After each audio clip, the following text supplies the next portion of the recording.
परमेश्वर कबीर साहिब जी कहते हैं, एक राम दशरथ का बेटा, एक राम घट घट में बैठा, एक राम का सकल पसारा, एक राम दुनिया से न्यारा। दोस्तों, आखिर कौन है वह सबसे बड़ा राम जिसकी भक्ति करने से हमें मोक्ष प्राप्त हो सकता है? क्या भगवान राम की भक्ति करने से हमें मोक्ष प्राप्त हो सकता है या नहीं? जानिए शास्त्रों के आधार पर। आखिर भगवान राम को किसके श्राप से राज्य छोड़कर वनवास जाना पड़ा तथा सीता जी को युद्ध करके घर लाने के बाद भी घर से निष्कासित करना पड़ा? इस रहस्यमय जानकारी के लिए देखिए पूरी वीडियो। आओ इस दिवाली कुछ नया करें, इस दिवाली पटाखों को ना कहें, इस दिवाली जुआ सट्टे को ना कहें, हर बुराई से दूर रहें और कुछ नया करें। इस दिवाली हम आपके लिए कुछ नया बताने जा रहे हैं जिससे आपका जीवन ही बदल जाएगा। तो सबसे पहले ये जानते हैं कि दिवाली मनाते क्यों हैं। त्रेता युग में श्री रामचंद्र जी के वनवास से अयोध्या लौटने की खुशी में दिवाली मनाई जाती है। लेकिन क्या आपको पता है दिवाली सिर्फ 2 वर्ष ही अयोध्या में मनाई गई, क्योंकि 2 वर्ष पश्चात सीता जी को श्री राम ने घर से निकाल दिया था। उस समय वह गर्भवती थी। इस फैसले से अयोध्या गमलीन हो गया था। अयोध्या वासियों ने 2 वर्षों तक दीपावली और दशहरा मनाया था। उसके पश्चात बंद कर दिया था कि जिस देवी के लिए रावण मारा गया, आज वह फिर से कितने रावणों का कष्ट झेलेगी। दिवाली खुशी का प्रतीक है। जब राजा और रानी अलग अलग हो गए तो न दिवाली राजा को अच्छी लगे और न प्रजा को।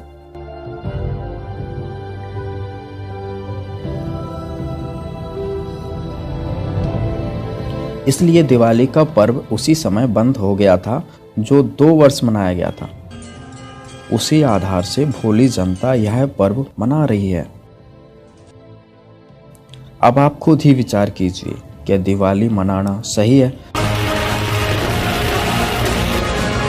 जिसके कारण वर्तमान में प्रदूषण से सभी परेशान, जीव जंतुओं की हत्या, मिठाइयों में मिलावट, दिवाली के दिन ही पटाखों की शोरगुल में लूट और हत्याओं का अंजाम दिया जाता है। इन सभी मुसीबतों से, इन सभी परेशानियों से बचने के लिए हम आपके लिए लाए हैं जीने की राह, जिससे आपका जीवन खुशियों में बदल जाएगा। हर दिन खुशी की दिवाली मनाई जाएगी।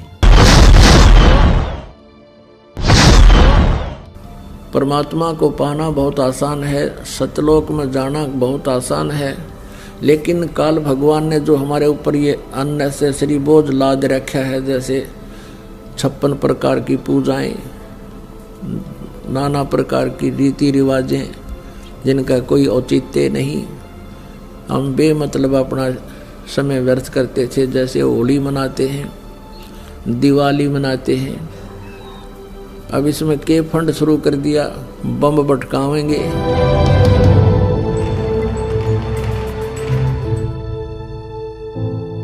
कितना प्रदूषण हो जाता है। किसी की आंख में डाला गया, आंख फूट गई, किसी के कपड़े जल गए, किसी के खेतों में पूड़ियाँ जल गई, किसी का घर में आग लग गई, और प्रदूषण निरा।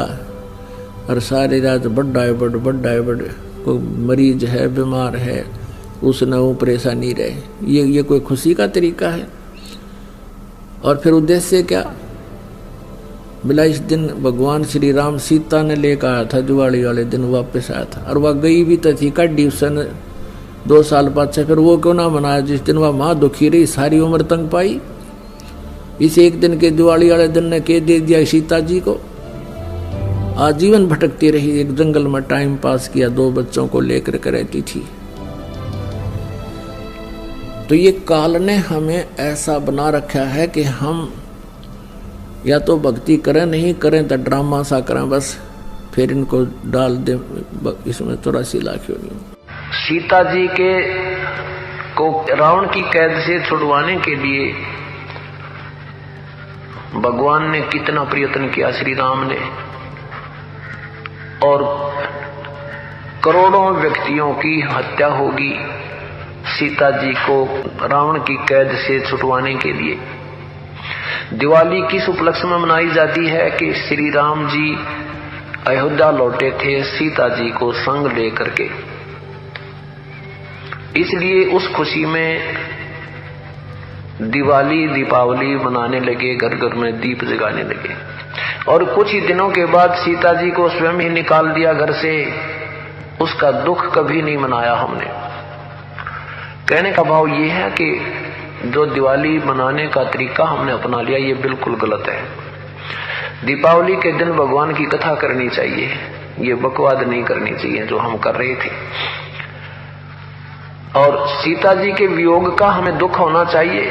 सारा जीवन बेचारी ने कहा ऋषियों के आश्रमों में भूखे प्यासे बिताया, पति कहाँ, पत्नी कहाँ, बच्चे कहाँ। तो ये कोई मर्यादा भी हम नहीं मानते और इन भगवानों के हम आचरण भी नहीं कर सकते, इनकी लीलाओं के भी आचरण हम नहीं कर सकते। कहने का भाव यह है कि ये जो परमात्मा था उसकी तो हमें जानकारी हुई नहीं, और जो भगवान नहीं थे उनको हमने प्रभु मान लिया। हम रोज दिवाली मनाते हैं, भगवान के गुण गावा, उनकी चर्चा करें, उनको याद करें, और रोज दिवाली मनावा, सुबह शाम याद करें भगवानों को। हम 364 दिन बाट ना देखा दिवाली मनाने की, इसकी खुशी मनावें, सीता जी के आने की खुशी और विछुड़न का गुम कति नहीं। ये कैसे हो सकता है? तो यहाँ तो एक थोड़े से दिन तो खुशी तरह ही, वह 10 महीने, 2 महीने, 6 महीने, 1 वर्ष, और दुख रहा वो सारी उम्र बेचारी को। पुण्यात्मा, एक परमात्मा को छोड़कर, पूर्ण ब्रह्म को छोड़कर अन्य किसी भी देवी देवता की या किसी हम प्रभु की, ब्रह्म की साधना करते हैं, वो मोक्षदायक नहीं है। वो आपको जन्म मृत्यु के इस दीर्घ रोग से नहीं छुड़वा सकती। और जो हमारे प्रारब्ध के जो पाप कर्म हैं उनको भी पूर्ण परमात्मा ही नाश कर सकता है। नहीं तो आप जी के पास इतिहास है हमारे भगवानों का जिनको हम परमात्मा माना करते थे, जैसे श्री विष्णु जी, उनके अवतार श्री रामचंद्र जी, श्री कृष्ण जी। सत्संग में आपको बताया था कि वो भी अपने प्रारब्ध के कर्मों को समाप्त नहीं कर सके, उनको भोग कर ही समाप्त किया। भगवान श्री रामचंद्र जी पर जाता था कि ये सर्वेश्वर हैं, महेश्वर हैं, सर्वशक्तिमान हैं, सब दुखों का निवारण कर देते हैं। यानी विष्णु भगवान कहो, चाहे श्री रामचंद्र जी कहो या श्री कृष्ण जी कहो। तो हम ये सोचा करते थे कि ये भगवान हमारे दुखों का निवारण करते हैं, ये समर्थ शक्ति है। अब हमने राम की परिभाषा समझनी पड़ेगी, प्रभु की परिभाषा समझनी पड़ेगी, और हमने उन राम में से सिलेक्ट करना पड़ेगा कौन से राम की शरण में जाना है। अब जैसे ये श्रद्धालु कहते हैं, कोई प्रश्न करता है आचार्यों से, गुरुओं से, मंडलेश्वरों से कि क्या श्री कृष्ण अर्थात श्री विष्णु जी हमारे पापों का नाश कर सकते हैं? क्या वे जो श्राप दे दिया जाता है एक दूसरे को 3 ताप के अंतर्गत, क्या हमारे उन 3 तापों का वो नाश कर सकते हैं? तो कहते हैं कि हाँ, भगवान श्री कृष्ण अर्थात विष्णु जी हमारे सब पापों का नाश कर देते हैं। और प्रमाण के लिए कहते हैं, गीता जी अध्याय नंबर 18 के श्लोक नंबर 66 को बोलते हैं कि सर्वधर्मान परित्यज माम एकम शरणम व्रज अहम तवा सर्व पापे भव मोक्षामि मा शुच। पहले तो उनको ये पता नहीं कि गीता जी का ज्ञान श्री कृष्ण नहीं, श्री कृष्ण में प्रवेश करके ये ब्रह्म बोल रहा है, सरपुरुष बोलता है। और व्रज का माने आना नहीं होता, जाना होता है। अब गीता ज्ञान दाता सरपुरुष है, ये ब्रह्म है, और ये परम अक्षर ब्रह्म की शरण में जाने को कहता एकम। एकम माने जिसके बराबर दूसरा ना हो, अद्वितीय। उसकी शरण में जा, उसकी शरण में जाने से फिर तू मेरे सतर की जो पूजाएं हैं मुझे छोड़ दे, ये ब्रह्म कहता है।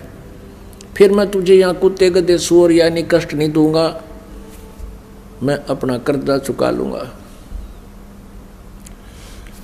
तो यहाँ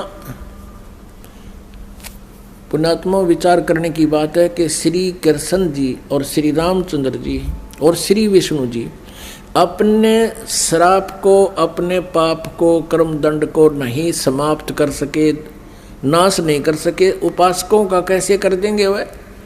जैसे श्री विष्णु जी को श्राप दिया था नारद जी ने, और ये श्राप दिया था कि नारद जी के मन में विवाह कराने की प्रेरणा होगी, और उसने देखा कि राजा की लड़की का स्वयंवर था, और उसमें लड़कियां अपनी मर्जी का पति अपनी इच्छा से सिलेक्ट करती थी, और राजा लोग बैठ जाते थे वहाँ सामने आके।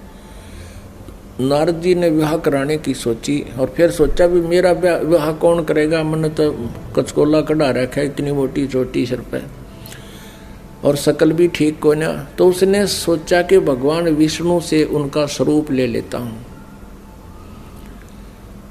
एकांत में जाकर टेलीफोन किया, याद किया, श्री विष्णु जी प्रकट हो गए। नारद जी ने कहा भगवान मैंने विवाह करवाना है और आप मना मत करियो, आज पहली बार आपसे कोई वस्तु मांग रहा हूँ, मुझे आप हरि रूप चाहिए, मुझे हरि रूप चाहिए, अर्थात आपका सुंदर स्वरूप मुझे दे दे। श्री विष्णु जी ने कह दिया तथास्तु। अब उसका बंदर का मुंह लग गया, बंदर का, हरि माने बंदर भी होता है।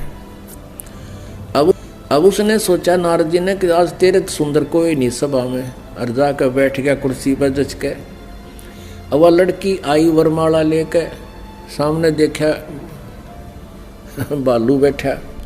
अब वह एक कदम पीछे से होकर आगे चली गई।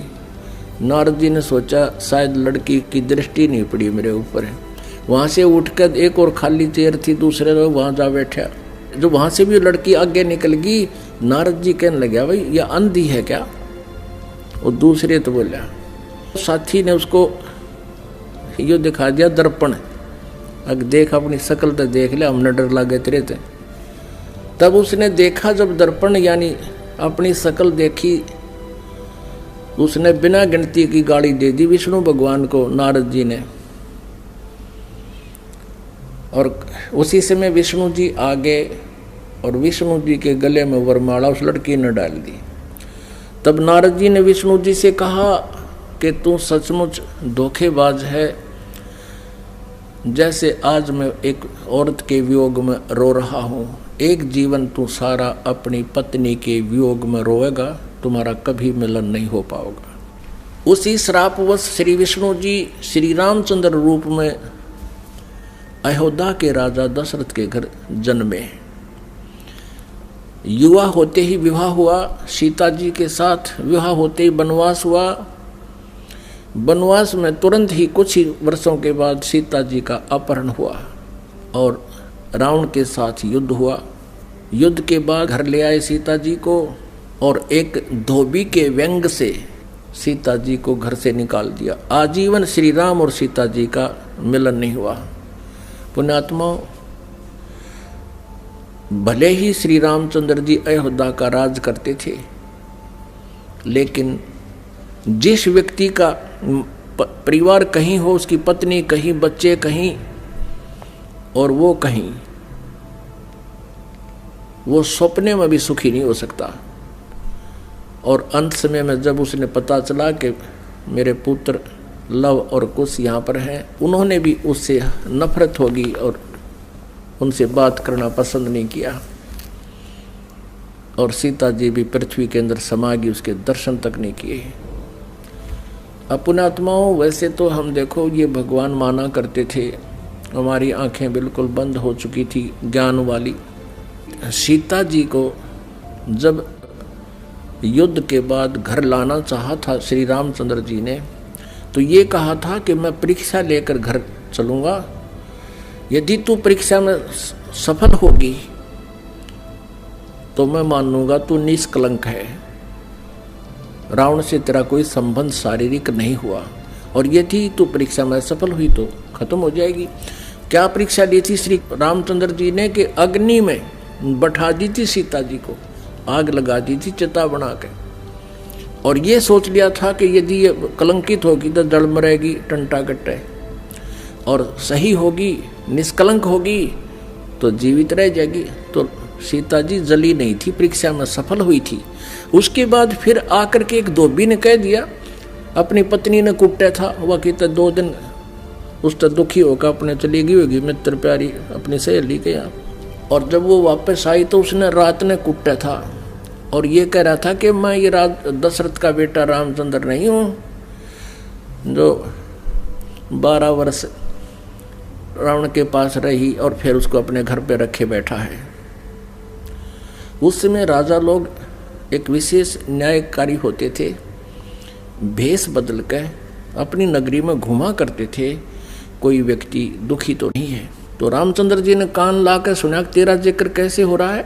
उसने 2-3 बार दोहराई ये बात, इस बात पर कि मैं निंदा का पात्र बन गया हूँ सीता को घर ला के। अगले दिन सीता को निकाल दिया कि मैं दुनिया की व्यंग नहीं सुन सकता और जाइए आप, मैं नहीं रख सकता आपको, आप रावण के पास रही हो। अब फुटे भाग हमारे इसे भगवान थे हमारे, गर्भवती पत्नी और अकेले निकाल सुबह भाग जाए यहाँ से, अरे कलेजा फटने हो जाता है। आदमी अकेला निकाल के देखो, वो तो एक औरत की जाति थी, कहाँ जंगल में जावे, और कहते हैं झाड़ झाड़ बैरी होता है स्त्री का।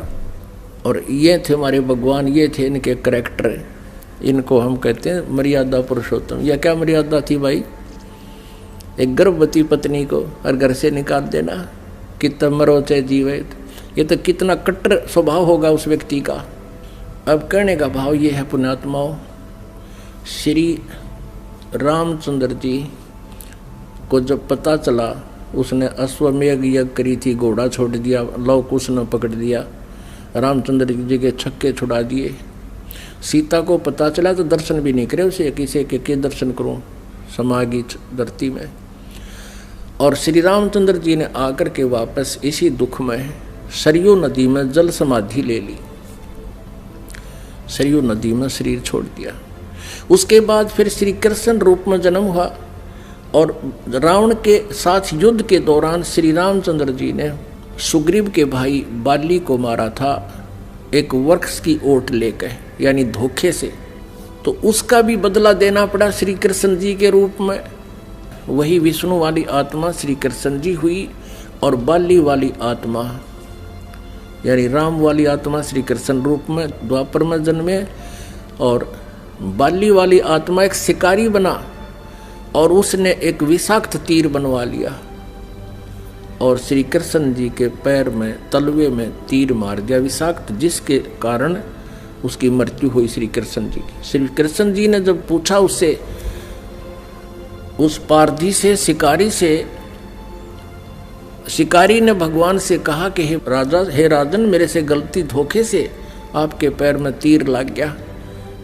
आपके पैर में पद्म है, ये चमक रहा था, दिन का समय झुरमट सी वृक्ष की छाई हुई थी और मैं शिकार के लिए घूम रहा था। आपके ये पद्म की रोशनी मुझे लगा जैसे मृग की आंख है हिरण की, मैंने धोखे से गलती से तीर मार दिया और ये तो विषाक्त है, अब आप जी नहीं सकते, मुझसे धोखा हो गया, गलती होगी, माफ करो, क्षमा करो। तब श्री कृष्ण जी ने कहा कि बाली, ये तेरे से धोखा नहीं हुआ, ये ऐसा ही होना था भाई, मैंने तेरे को धोखे से मारा था त्रेता युग में और आज मैं वो बदला दे चला हूं। अब दुर्वासा जी ने श्राप दिया था यादव कुल को, श्री कृष्ण जी के कुल को श्री कृष्ण जी के समक्ष ही श्राप दे दिया था कि यादव कुल का नाश होगा। किसने? इस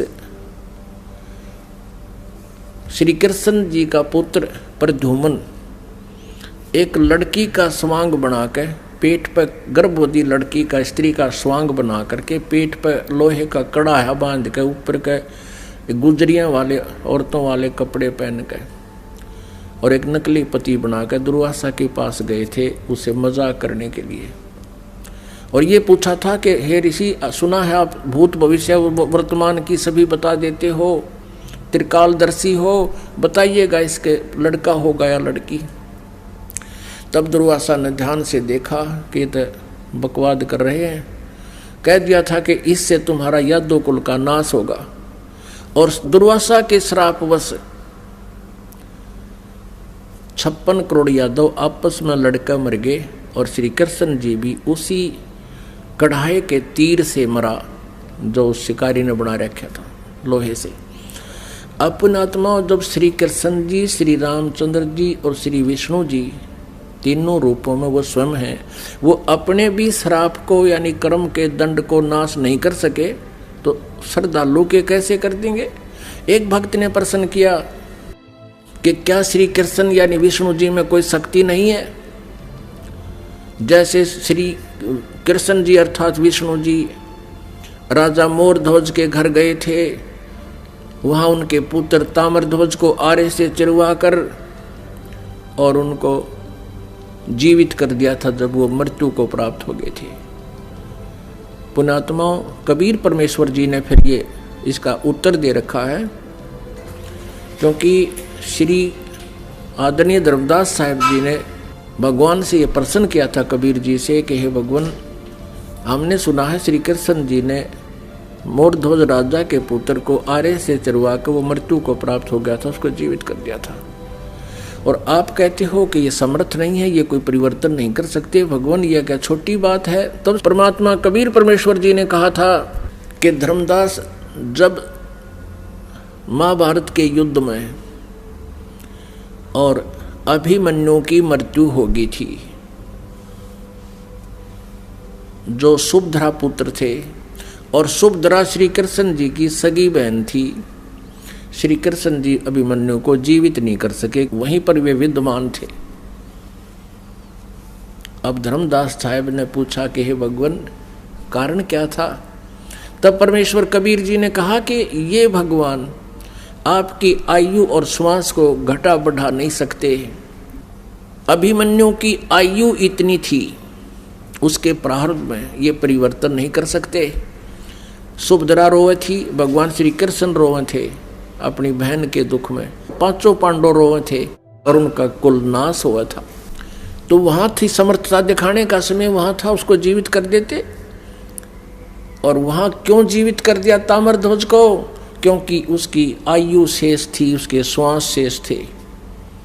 इतनी क्षमता इनमें है कि इन टूटे फूटे शरीर को ये ठीक कर सकते हैं, लेकिन श्वास नहीं बढ़ा सकते, कर्म दंड को ये समाप्त नहीं कर सकते। तो परमात्मा ने कहा, तुम कौन राम का जब तेजापम, तात कट न ये तीनों तापम। तुम किस राम का भजन करते हो जिस कारण से आपकी साधना से, आपके द्वारा बताए गए इस मंत्रों से आपके अनुयायियों को लाभ नहीं हो रहा। आप उन भगवानों की भक्ति कर रहे हो जो आपकी किस्मत में लिखे हुए उन पापों का वो नाश नहीं कर सकते। और वेद बताते हैं परमात्मा घोर पाप भी नाश कर दे। तो इससे सिद्ध है आपको वो परमात्मा मिला नहीं है जिसकी तरफ वेद संकेत करते हैं। इति सिद्ध। वो परमात्मा कौन है? यजुर्वेद अध्याय नंबर 5 के और श्लोक नंबर 32 में कहा है, उसी कसी माने वो पूर्ण शांतिदायक है। गीता अध्याय नंबर 18 के श्लोक नंबर 62 में गीता ज्ञानदाता कहता है कि अर्जुन, तू सर्वभाव से उस परमेश्वर की शरण में जा, उसकी कृपा से तू परम शांति को और सनातन परम धाम को यानी शाश्वत स्थान को, अविनाशी स्थान को, सत्यलोक को प्राप्त होगा, परम शांति को प्राप्त होगा। अब वेद क्या बताते हैं? यजुर्वेद अध्याय नंबर 5 श्लोक नंबर 32 में कहा है, उसी कसी यानी जो पूर्ण शांतिदायक है। कबीरसी, वो कबीर है, वो कबीर परमात्मा है। वेदों में उसको कबीर देव कहते हैं, हम उसको कबीर साहब कहते हैं, और कुरान शरीफ में उसको अल्लाहु अकबर कहा है। वो कबीरसी, बमभारी असी, वो कबीर परमात्मा है जो बमभारी माने बंधनों का, अरी माने शत्रु, जो बंधनों का शत्रु है। अंगारी ऐसी जो पाप नाशक है, पापों का शत्रु। अग माने पाप, अरि माने शत्रु, जो पापों का शत्रु है, जो पाप नाशक है। और बंभारी जो कर्म बंधनों, जो हमारे, क्योंकि हम संस्कार से यहाँ फंसे हैं, हमारे संस्कार यहाँ पर हैं, तभी हम उन संस्कारों से जन्म मृत्यु में लगे हुए हैं। कभी किसी से हमारा संयोग है, किसी के हम पुत्र बन गए, किसी की पुत्री बन गए, किसी के पति बने, किसी की पत्नी बने। तो ये संस्कार हमारे जो हैं, इनके कारण हम बंद में हैं। और ये काल की बंद है, कैद है, बंदी गृह है। तो फिर परमात्मा खुद बताते हैं कि बंदी छोड़ हमारा नामम, अदर अमर है अस्थिर ठामम। अमर करूं सतलोक पठाऊं, ताते बंदी छोड़ कहाऊं। अमर करूं, तुम्हें यहाँ सदा के लिए सुखी कर दूंगा, जन्म मृत्यु से रहित कर दूंगा, तुम्हारे सब पापों का नाश करूंगा, सब संस्कार और बंधन यहाँ से समाप्त कर दूंगा, इसलिए मैं बंदी छोड़ कहलाता हूं। अनंत कोट ब्रह्मांड में बंदी छोड़ कहाँ आए, सो तो एक कबीर हैं जो जननी जने नमाए। आदरणीय गरीबदास साहिब जी गांव छुरानी जिला झज्जर वाले हरियाणा वाले को परमात्मा मिले थे। 10 वर्ष की आयु थी तब उनकी। किसान के घर जन्म था, जाट जाति में, खेतों में अपना पशु चरा रहे थे, गौवें चरा रहे थे। वहां परमात्मा आए सतलोक से, जैसा उनके नियम में है, अच्छी आत्माओं को मिलते हैं, उनको अपने ज्ञान से परिचित कराते हैं, सतलोक ले जाते हैं। तब उनको सचमुच वो एकदम दृश्य सारे सत्य महसूस हुए और परमात्मा ने उनके अंतःकरण में वो यथार्थ ज्ञान योग उनका खोल के और वो फीड कर दिया था, यथार्थ ज्ञान उनके अंदर भर दिया था। परमात्मा के ज्ञान से, परमात्मा के से प्राप्त दिव्य दृष्टि से गरीबदास साहिब जी ने फिर बताया, अनंत कोटि ब्रह्मांड का एक रति नहीं भारे, सतगुरु पुरुष कबीर हैं ये कुल के सिरजनहार। यानी हमारे सदग्रंथ बताते हैं कबीर इज गॉड, आंखों देखा वो महापुरुष बताते हैं Kabir is God. Who Kabir, वो कौन कबीर? अनंत कोट ब्रह्मांड का एक रति नहीं भारे, सतगुरु पुरुष कबीर हैं ये कुल के सिरजनहार। हम सुल्तानी नानक तारे, दादू को उपदेश दिया, जात जुलाहा भेद न पाया, वो काशी माहे कबीर हुआ। अब स्पष्ट भी कर दिया कि हु कबीर, जो काशी में जाति जुलाहा धानक रूप में रहा करते थे, वो है वो भगवान सिरजनहार। गरीबदास साहिब जी कह रहे हैं कि मुझे और अब्राहिम सुल्तान अधम, एक मुसलमान राजा था इराक देश का, उसको और आदरणीय दादू साहिब जी को, आदरणीय नानक साहिब जी को हम सुल्तानी नानक तारे और दादू को उपदेश दिया, जात चुलाहा भेद नहीं पाया, वो काशी माहे कबीर हुआ। अब स्पष्ट कर रहे हैं गरीबदास साहिब जी कि मुझे पार किया, दादू साहिब जी को पार किया, नानक जी को पार किया। अब दादू साहिब जी को परमात्मा ऐसे ही मिले थे जैसे गरीबदास साहिब जी को मिले थे। उन्होंने कहा था, जिन मुझको निज नाम दिया सोए सतगुरु हमार, दादू दूसरा कोई नहीं ये कबीर सिरजनहार। दोस्तों, आप भी अपने घरों में रोज खुशियों के दीप जलाना चाहते हैं तो आज ही विजिट करें हमारी वेबसाइट www.jagatgururampalji.org और डाउनलोड करें निःशुल्क पुस्तक जीने की राह। जीने की राह पुस्तक आप फ्री SMS द्वारा भी मंगा सकते हैं। निःशुल्क पुस्तक मंगाने के लिए WhatsApp या SMS करें हमारे निम्नलिखित नंबरों पर। और संत रामपाल जी महाराज के मंगलमय प्रवचन देखिए इन चैनलों पर।